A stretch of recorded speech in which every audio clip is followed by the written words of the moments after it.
Hey everybody, what's going on? Welcome to an all-new Talkin Movies. As always, I am your host, the real Geno Reynolds, and today we're going to be talking about the new YA-ish drama, The Hate U Give, a movie based on the book by Angie Thomas, starring Amandla Stenberg, Regina Hall, Russell Hornsby, Anthony Mackie, and Common. Now, there will eventually be some spoilers in this review because honestly, some of the arguments I have to make involve spoilers, but as always, I'll give you plenty of warning before I get into them. Star witnesses the fatal shooting of her childhood best friend Khalil at the hands of a police officer. Now facing pressure from all sides of the community, Star must find her voice and stand up for what's right. For those wondering at first here, the title of the movie is based on, in part, to the tattoo on the late rapper Tupac Shakur's stomach that says Thug Life. This tattoo is actually an acronym standing for The Hate U Give, Little Infants F's Everyone. The tattoo was his warning that if people continue to bring up children in a negative environment, then the cycle of that negative environment will continue. And this actually plays into the plot near the end of the movie in a moment that, well, I won't spoil, is one of the movie's most tense scenes. And there are plenty of those in this movie, by the way. While The Hate U Give isn't the invincible movie a lot of critics are making it out to be, I'll discuss my issues with it here in a bit. It is still a really good and relevant movie. It also shows that a YA movie, while I wouldn't say it's a total YA movie, it definitely falls into that category. It can show that a YA movie can handle more issues than just terrible love triangles and teenager destiny. That being said, this movie does have a love story. Not quite a love triangle given what happens to one of the characters that would have been involved in it. This movie also feels like the main character has a destiny, so to speak, as well. But I'm sure you understand the argument of difference that I'm trying to make here.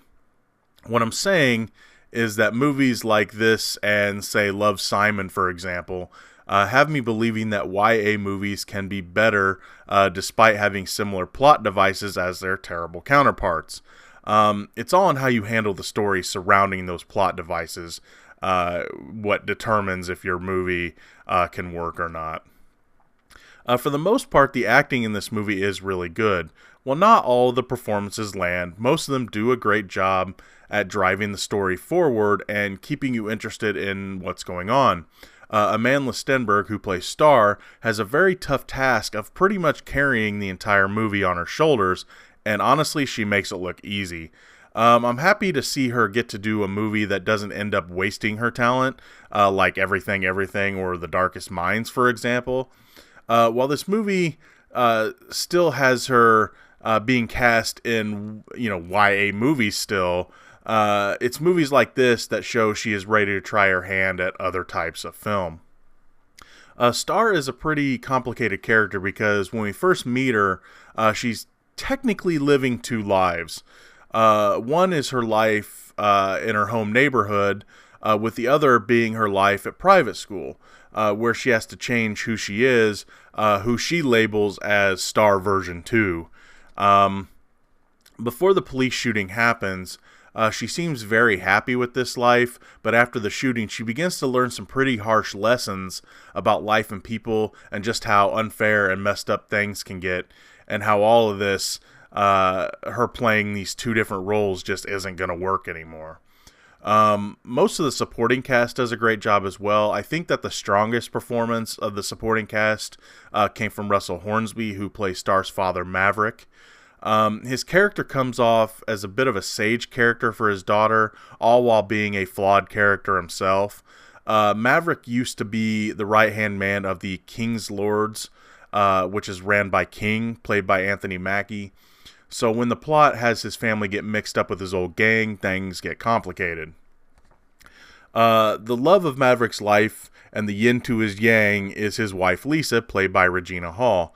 While Maverick wants to keep his family living in the same town he grew up in, Garden Heights, she wants to leave it all behind. This is because of a tragedy that happened years ago. Again, I'm not going to spoil that part. One thing that Lisa has done is kept her kids out of public school and has sent them to a private school instead. This is an effort that, while meant to protect them, leads to a few life lessons for Star after her friend is killed. Well, most of the performances are good. Some of the characters don't really get a ton of time to be developed.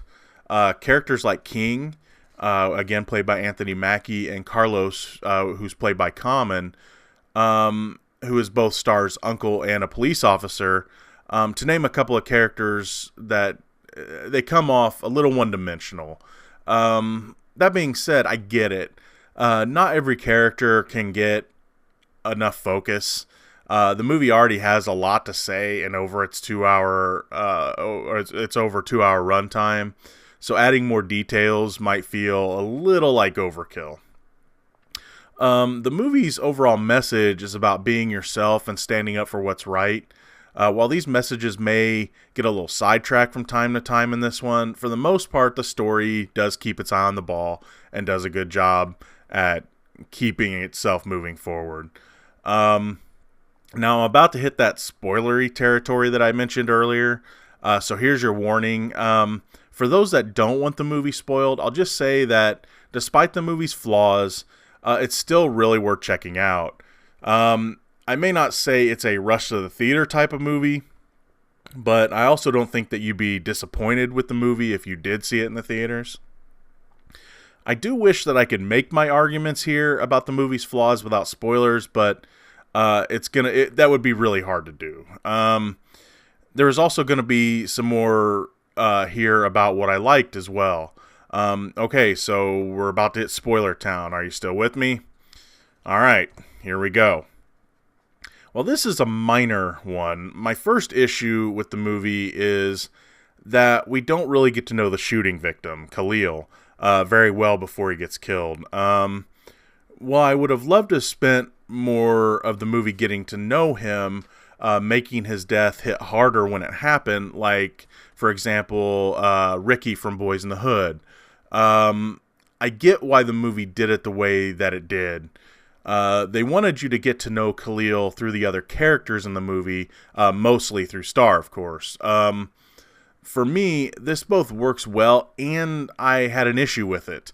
While Star seems to be the one that knew him best, having grew up with him, even she admits that she hadn't seen him in a long time. She didn't know he was dealing drugs, which he says he was doing to support his grandmother, who has cancer. We also learn that despite his noble intentions for dealing, he is also falling into the life and reaping its rewards. Star figures out that he's dealing because of the expensive shoes he's wearing. Again, I understand why they did it this way, and it is a minor issue.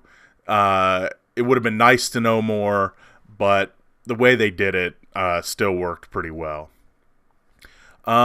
It's his being a dealer that has police focusing on his criminal activities in the investigation, even though he wasn't doing anything involving dealing when he was pulled over. He's pulled over for forgetting to signal for a lane change. While he had the mistake of first talking back to the officer and second not staying where he was supposed to, he went to go check on Star and reached inside of the car for his brush. The officer is way too quick on the trigger, giving no warning before opening fire and then killing him. The movie makes it pretty cut and dry, at least when you see it. We'll get to that in a bit. I thought this part of the movie was pretty interesting because we got to see that the victim was being judged by the things he had done, despite it not having anything to do with the shooting. One character said something like, it would have happened to him sometime anyway, trying to make it, I don't know if I want to say make it okay that he was gunned down without warning, but saying that, well, he would have been gunned down anyway, so maybe it's fine that it's now. And some of the characters do react like that in the movie, which makes a conflict for Star at times. Because one of it comes from one of her friends.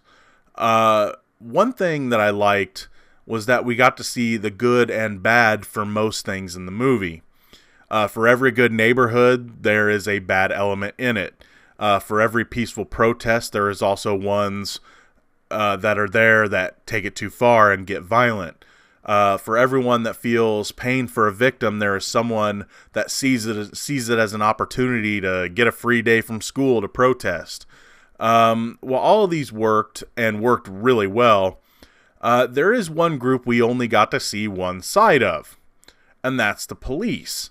From the officer that shot Khalil to all the random boys in blue, all of them are pretty much labeled as bad, racist, etc. One exception of the rule should have been Star's Uncle Carlos, again played by Common, but they missed the mark on this one.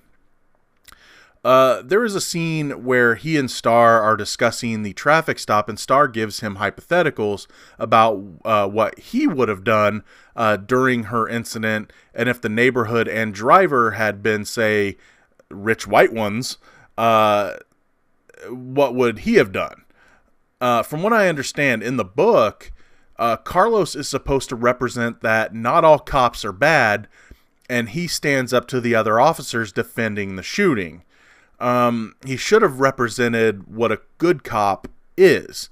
Instead, in the movie, he sort of becomes an apologist for police misconduct, trying to defend what the officer did, despite admitting that he would have reacted differently had the situation been different. In the movie, he says that, yeah, if he was in the rich white neighborhood, he would have said, "Put your hands up." In the book, he says that he would have given Khalil warning. This next part might not be too popular with anyone, but just let me explain everything here, because again, this is me analyzing the movie, not making some political or social statement here. Okay, well, again, the movie makes it pretty clear that the officer didn't do his job very well by not giving Khalil warning before the shooting. The movie doesn't do a very good job at giving us a look at the character of that police officer either. After the scene of the shooting, the only time we see the officer is when they show his picture on the news, or they show an interview with, I believe it was his father, talking about what happened. This character gets brought up by many different characters throughout the movie, and this leads to a ton of different plots and character arcs, but he is never physically involved for the rest of the film. We are just supposed to think that he made the decision to shoot first without warning because of what Carlos had said about police stops, about him trying to explain this is what's going through a cop's mind. I guess what I'm saying is that getting more looks at the character, seeing how he reacted after time had passed after the shooting, would help us in judging him as a character. You know what? Maybe he was a racist, but maybe he wasn't. Maybe he would have reacted differently than Carlos in the rich neighborhood. Maybe not. Maybe he felt remorse. Maybe he didn't. That's something that we as the viewer don't really get to decide. I'm not saying that he shouldn't be punished for what he did, even if he was remorseful. I'm saying that as the viewer, some more insight into the character would have been extremely helpful. Because then it wouldn't have felt like the movie had forced this upon us, that just saying, well, we're saying the cop is this and you just have to believe it. I'm not saying that didn't work. I'm just saying that knowing more about the character's motivations, his thoughts, his feelings, whatever, would have been helpful in pushing the message of the movie along. Despite my issues with this one, I still think it's a really well done movie. Also, despite my issues, the good of this movie does far outweigh the bad. There is a lot to process with this one. Plots about racism, being yourself, standing up for what's right, love, friendship, and much, much more.